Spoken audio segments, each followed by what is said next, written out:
Bonsoir chers élèves, sciences, économie et gestion. On est toujours dans la séquence de stratégie et croissance. Aujourd'hui, on va entamer un nouveau chapitre qui est les options stratégiques. Alors, les options stratégiques sont divisées en trois grandes parties. La stratégie de métier, les stratégies relationnelles et les stratégies de développement. Aujourd'hui, on va essayer de voir chaque élément à part.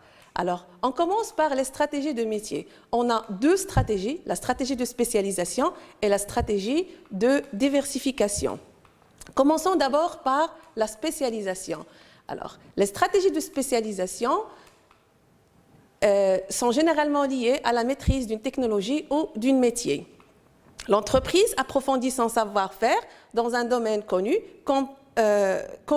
mais prend les risques d'être plus vulnérable aux évolutions de l'environnement. Alors, les axes de la spécialisation. On a trois axes essentiels. Premièrement, la pénétration du marché. Deuxièmement, le développement du marché. Et troisièmement, la spécialisation comme stratégie de survie. Commençons par la pénétration du marché. La pénétration de marché consiste à ce que l'entreprise augmente le chiffre d'affaires avec les produits conçus par l'entreprise sur le marché déjà exploité, c'est-à-dire que l'entreprise essaye d'augmenter ses parts de marché. Alors, les modes de pénétration de marché, il y a trois modes essentiels. La domination par les coûts, la différenciation et la focalisation ou la concentration. Commençons par la domination des prix. Par les coûts, pardon. La domination par les coûts consiste en deux stratégies. Stratégie de volume, ça veut dire produire plus, ou bien stratégie d'efficience, ça veut dire produire mieux en termes de qualité. Deuxième mode, on a le mode de différenciation. L'entreprise valorise des produits vers le haut, ça veut dire faire jouer de la marque, de la qualité. Ou bien valorise vers le bas, ça veut dire que l'entreprise fait de l'épuration des prix. Le troisième mode consiste à ce que l'entreprise se focalise et se concentre en développant un avantage concurrentiel sur un segment limité de manière à créer une exclusivité de la production sur le marché. Cette focalisation ou concentration se fait en termes de niche ou bien de créneau. Alors, on sélectionne un type de produit spécifique, c'est la politique de niche, ou bien on sélectionne un type de client ou une zone géographique nouvelle, c'est la politique de créneau. Alors, deuxième axe, c'est le développement de marché. Alors, le développement de marché consiste à une extension du marché pour toucher une cible plus large. Les objets de cette extension, on a des objets géographiques, qui se pose sur l'élargissement de l'horizon géographique de l'entreprise. On a la diversification des canaux de distribution, ça veut dire ouverture de nouveaux canaux ou de nouvelles formes de vente. Élargissement de la clientèle, ça veut dire l'orientation vers de nouveaux groupes de consommation. Alors, la spécialisation comme stratégie de survie, qui est le troisième mode de diversification, c'est la stratégie de dégagement ou de désengagement, ça veut dire se retirer ou abandonner un domaine d'activité stratégique ou un métier. Alors, la spécialisation comme stratégie de survie, ça veut dire le recentrage, ça veut dire que l'entreprise, après diversification, renforce son métier d'origine par l'abandon des activités annexes qu'elle a déjà abordées.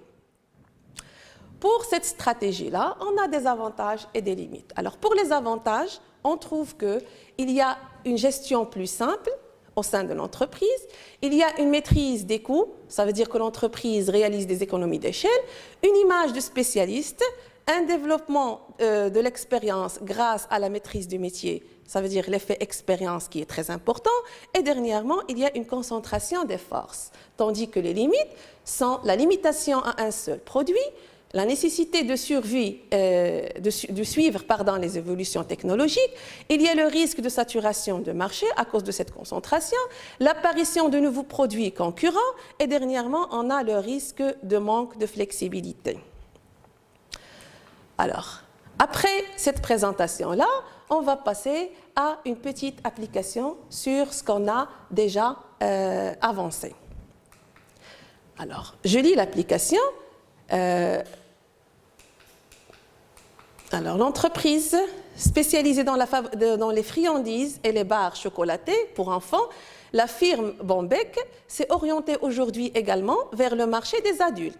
Dans un premier temps, la publicité a incité les adultes à goûter les produits destinés aux enfants afin de lancer des produits spécifiquement développés à ce niveau de segment de marché, qui sont les adultes. Alors, question. Premièrement, identifier le métier de l'entreprise Bombec. Deuxièmement, préciser le ou les options stratégiques de cette entreprise. Et dernièrement, déterminer son axe stratégique. Bien sûr, en justifiant la réponse. Alors, après réflexion, j'espère que vous travaillez l'exercice avec une réflexion posée. Donc, on va trouver que le métier de Bombec, c'est la production et la distribution des friandises et des barres chocolatées pour les enfants. L'option stratégique, c'est la spécialisation, ça veut dire qu'il est spécialiste dans un seul métier. Et l'axe stratégique de Bombec, c'est la politique de créneau, car l'entreprise a étendu son marché sur un nouveau segment, ça veut dire une nouvelle clientèle qui n'était pas visée dans sa production initiale. Alors, nouveau métier, nouveau marché. Là, c'est la stratégie de diversification. Comment peut-on passer à une diversification? C'est en choisissant ou bien un nouveau métier, ou bien à pénétrer de nouveaux marchés, à conquérir de nouveaux marchés. Alors, la diversification consiste à élargir ses activités dans des domaines totalement différents. L'entreprise peut ainsi mieux répartir ses risques et maîtriser des domaines totalement différents. Alors, il y a plusieurs exemples d'entreprises qui se diversifient. Les modes de diversification, alors on a premièrement le placement, diversification par placement. Deuxièmement, l'entreprise dégage des excédents de liquidité, les place en investissement dans les créations ou le rachat des entreprises. Deuxième mode, c'est la diversification par confortement. Alors, le renforcement des activités de l'entreprise en lui adjoignant une ou plusieurs activités complémentaires. Troisième mode, on a la diversification par redéploiement. Se reconvertir vers des secteurs plus porteurs pouvant assurer une reconversion de l'entreprise. Bien sûr, le redéploiement, ça veut dire que déjà le marché elle est mûr dans sa première production. Alors, dernièrement, on a la diversification par survie, ça veut dire trouver d'autres activités pour assurer l'avenir de l'entreprise qui est arrivé à un stade de maturation au niveau de production. Alors, on passe à une petite application au niveau de la diversification. Le marché mondial stagnant, les législations interdisant la publicité pour le tabac, les procès intentés par les consommateurs, l'entreprise a décidé de profiter de ses réserves financières phénoménales pour développer parallèlement de nouveaux métiers et continuer à rémunérer ses actions malgré la baisse substantielle de ses revenus dans l'industrie du tabac.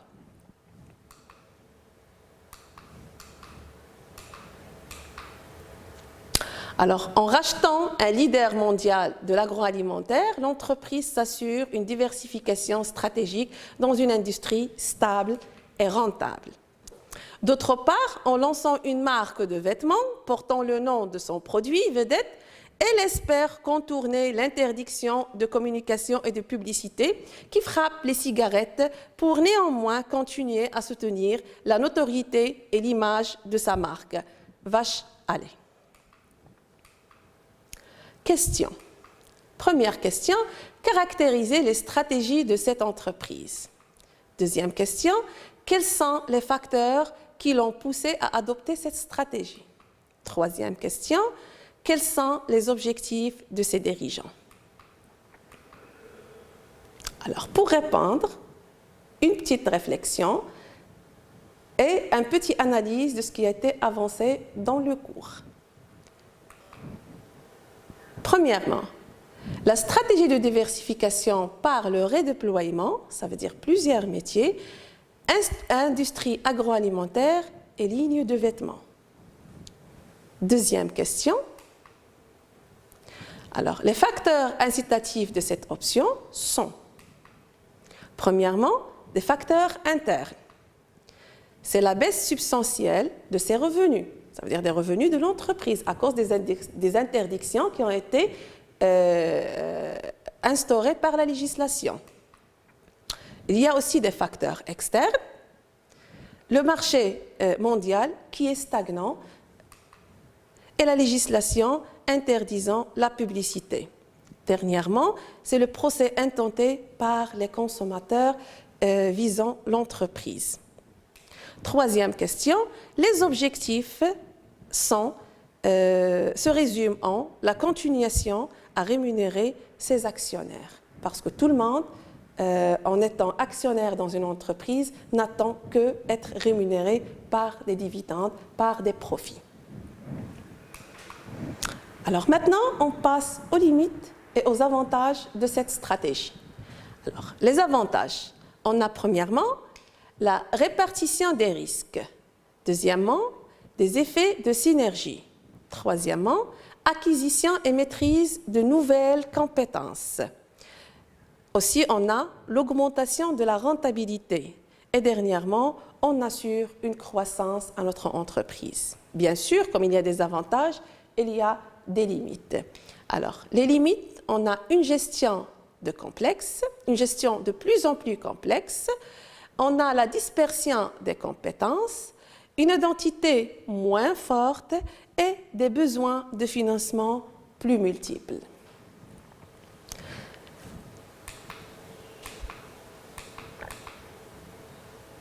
Alors, là, on a élaboré les deux stratégies qui est de métier. Maintenant, on va passer à une stratégie relationnelle qui est la stratégie d'impartition.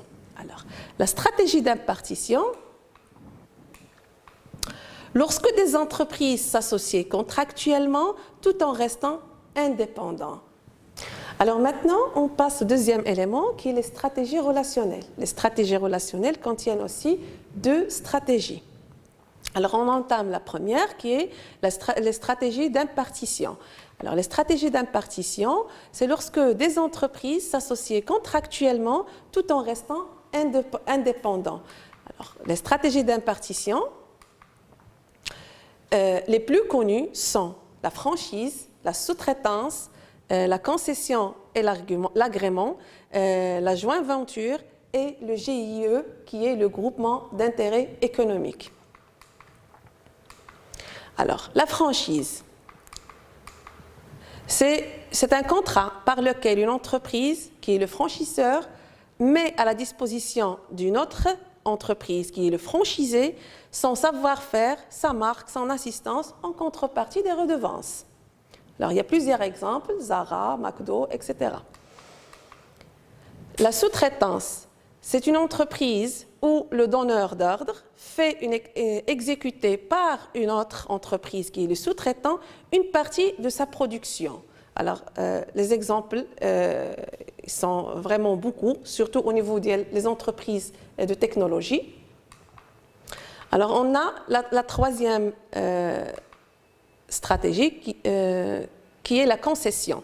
Alors, c'est un contrat par lequel un commerçant appelé concessionnaire distribue exclusivement sur un territoire donné pour un commerçant ou une industrie appelée concédant. Alors l'exemple le plus existant, c'est les concessionnaires de voitures, des marques de voitures, Mercedes, Audi, etc. Alors, il y a aussi la cession de licence. Alors, la cession de licence, il s'agit pour une entreprise d'autoriser à une autre entreprise d'utiliser un brevet d'invention ou en partie de redevance aussi. Alors, la joint venture. La joint venture ou la co-entreprise, il s'agit d'une entreprise commune créée par deux entreprises au plus dont le capital est détenu à part égale par ces derniers. Ça veut dire qu'on a l'entreprise A, l'entreprise B qui crée une entreprise C où ils ont des parts égaux. Et dernièrement, le groupement d'intérêt économique. Alors, le groupement d'intérêt économique, c'est un groupement dont le but est de faciliter ou de développer l'activité de ses membres ou d'améliorer les résultats de ses activités, alors tout en gardant leur indépendance, leur entité entrepreneuriale. Les avantages et les limites de cette stratégie d'impartition. Alors, pour les avantages, on a la réduction des coûts, on bénéficie d'expérience des spécialistes, on se permet l'exigence et en plus, il y a une grande flexibilité dans cette stratégie. Les limites, alors on dépend du fournisseur, on perd son savoir-faire et on risque de contrefaçon. Et dernièrement, on supprime des emplois, ce qui engage des indemnités lourdes à la charge des entreprises. Alors, la deuxième stratégie relationnelle, c'est la stratégie d'intégration. La stratégie d'intégration, c'est lorsque les entreprises se regroupent en faisant perdre à l'une d'entre elles son autonomie ou en la faisant disparaître carrément. Alors, niveau d'intégration, on a deux niveaux. Niveau vertical ou niveau horizontal. Le niveau vertical, elle est en deux manières. Elle est en amont, ça veut dire intégrer des entreprises qui ont une position antérieure, ça veut dire absorber son fournisseur, ou bien en aval, c'est-à-dire intégrer des entreprises qui ont une position ultérieure, c'est lorsqu'on absorbe nos clients ou nos distributeurs.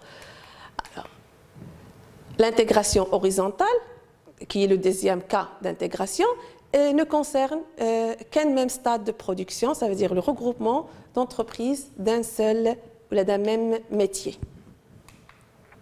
Les modalités d'intégration, on a plusieurs modalités, on va voir trois. La fusion, qui est la transmission de patrimoine à une société nouvelle. Donc, la fusion-absorption, qui fait disparaître la société absorbée. Et troisièmement, on a la scission, qu'une entreprise disparaît en transmettant tout son patrimoine à une ou plusieurs petites entreprises qui sont déjà créées ou bien qui vont être créées pour que cette scission soit faite. Alors, on a la fusion, donc l'entreprise A plus l'entreprise B, ça nous donne une nouvelle entreprise qui est l'entreprise C. La fusion-absorption, A est absorbé par B, donc il ne reste que l'entreprise A. Et dernièrement, on a la scission, ça veut dire que l'entreprise A est éclatée en deux ou plusieurs entreprises, B et C, et A disparaît.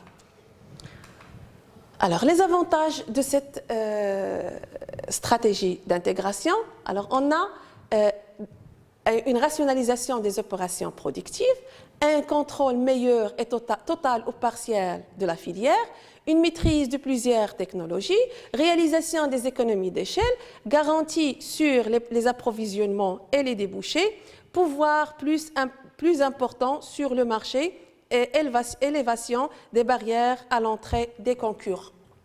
Pour les limites, on a une rigidité de fonctionnement, on a un accroissement des frais fixes, des difficultés à sortir de la filière, des risques de contamination de la filière en cas de maillon malade, perte des avantages liés au changement des partenaires pour l'approvisionnement et les débouchés, et dernièrement, on a le risque de surcapacité productive. Alors, les stratégies de développement maintenant, c'est le troisième élément. Les options stratégiques, c'est la stratégie de développement. Les stratégies de développement ne contiennent que la stratégie d'internationalisation. C'est une stratégie d'extension de l'activité de l'entreprise au-delà de leur marché national. Alors, cela se traduit par l'internationalisation des entreprises qui vont aller produire et chercher des débouchés hors de leurs frontières. On parle de firmes multinationales. Alors, les bouleversements technologiques issus de l'industrie électronique ont accompagné ce mouvement d'internationalisation. Alors, la question qui se pose, pourquoi s'internationaliser? Premièrement, quelles sont les raisons qui poussent les entreprises à s'internationaliser? Et deuxièmement, qu'est-ce qui explique le développement de ce phénomène? Alors, premièrement, les raisons, on a l'accès aux ressources, matières premières, main-d'œuvre peu chères et mieux qualifiées. Deuxièmement, les économies d'échelle que l'entreprise espère pour la production et la commercialisation dans de nouveaux marchés. La recherche des débouchés, d'opportunités, de croissance limitée sur son marché intérieur. Toutes ces raisons poussent à l'entreprise à s'internationaliser. On a aussi le développement des moyens de circulation a été historiquement un facteur de facilitation. Aujourd'hui, c'est avant tout le développement et la baisse du coût de circulation de l'information qui explique le développement important de ces dernières années. Alors, les facteurs qui permettent l'internationalisation ou bien qui poussent les entreprises à l'internationalisation, on a plusieurs facteurs. Premièrement, les facteurs techniques. Alors, les facteurs techniques enveloppent le développement des transports internationaux, baisse des coûts et augmentation de la rapidité. Deuxièmement, amélioration des moyens de communication. Et on a les deuxièmes facteurs, ce sont les facteurs économiques. Les facteurs économiques, on a un coût ou une qualification, un coût moindre et une qualification meilleure des main-d'œuvre. On a une fiscalité avantageuse dans d'autres pays, une accélération des processus d'apprentissage, ça veut dire la réalisation des économies d'échelle. Restons toujours dans les facteurs économiques, on a la saturation de la demande dans les pays industriels, inégalité des dotations des pays en ressources productives, que ce soit les ressources naturelles ou économiques, uniformisation partielle des modes de consommation et dernièrement, prolongation de la durée de vie de cycle des produits. Alors, on passe aux facteurs politiques. Les facteurs politiques qui permettent l'internationalisation, c'est premièrement la diminution des obstacles tarifaires et non tarifaires, la création des zones libres d'échange et des communautés économiques et l'incitation des pouvoirs publics à ce niveau-là. Alors, on passe maintenant au facteur juridique. Alors, le facteur juridique, c'est contourner les dispositions légales contraignantes, ça veut dire les normes écologiques, les normes de production, les codes de travail, etc. Alors, le choix préalable de l'internationalisation se fait en deux niveaux. Se fait au niveau de choix de pays, premièrement. Alors, le choix de pays, c'est l'accessibilité physique et commerciale et administrative. Et deuxièmement, le risque de pays. Et troisièmement, l'ampleur du marché. Quatrièmement, la capacité de l'entreprise à satisfaire les besoins détectés au sein de ce pays. Deuxième choix, c'est le choix de produits. Alors, adaptation des produits existants pour répondre aux particularités des consommateurs. Les produits nouveaux capables de satisfaire au maximum les utilisateurs nationaux et étrangers.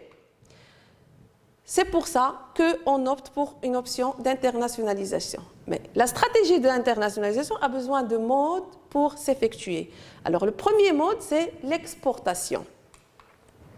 Alors, l'exportation, on a trois types d'exportation. On a l'exportation directe. Premièrement, l'entreprise commercialise ses produits à l'étranger par elle-même. Deuxièmement, l'exportation indirecte, l'entreprise utilise les services de coursier pour toutes les formalités douanières, financières et administratives. Et troisièmement, on a l'exportation associée. Cela consiste à créer un groupement ou bien un groupement d'exportateurs qui se dotent de moyens de prospection et de vente. Par exemple, le GIE, qui est le groupement d'intérêt économique. Alors, deuxième mode d'internationalisation, c'est les réseaux de distribution. Alors, les réseaux de distribution peuvent être en deux formes, en création de réseaux à l'étranger, sans investissement, par cession de licence ou bien franchise, ou bien par l'investissement direct, ça veut dire engager des capitaux à l'étranger pour y exercer des activités durables, par exemple création de filiales ou bien une fusion-absorption. Alors le processus d'internationalisation commence toujours par un diagnostic pour choisir des marchés ciblés. Alors on évalue la rentabilité au sein de ces marchés, on organise notre logistique et notre capacité à s'installer dans ce marché. Et dernièrement, on contrôle tous ces processus-là pour vérifier notre diagnostic de départ. Alors, les risques de l'internationalisation. L'internationalisation affecte positivement et négativement à la fois les pays d'origine et les pays d'accueil. Merci pour votre attention et votre suivi. On se voit dans une prochaine séance pour la gestion prévisionnelle des emplois et des compétences.